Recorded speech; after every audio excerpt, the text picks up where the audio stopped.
Sibir umuman o'zbeklarning yurti bo'lgan qadimda. Bu tarixiy ularning yerlari degan gapni aytgani uchun mana bir necha kundan beri bu kishiga nisbatan o'sha Rossiya Federatsiyasida bilmadim bir g'alati ishlar bo'lyapti. Bu kishini qoralash kampaniyasi ketyapti. Hukumat darajasida. Xususan Sibir va O'zbekiston. Bu hududlar o'rtasida qanaqa tarixiy bog'liqlik bor? Faqat bu yerda o'zbek deb u faqat hozirgi bizni o'zbeklarni gapirmayapti bu kishi.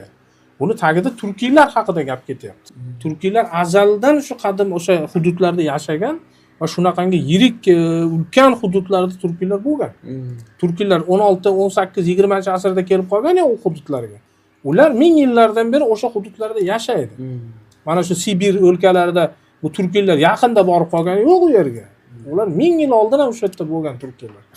Masalan, nomlarini mana oddiy misol nomlariga e'tibor beraylik. O'sha Rossiyadagi juda ko'p nomlarning tagi turkcha, to'g'rimi? Oddiy misol Boyko'l, Baykal. Baykal. Dunyoda eng kalishi chuqur ko'l, eng chuchuk suv. Boy ko'l, to'g'rimi? Boy, juda ham boy.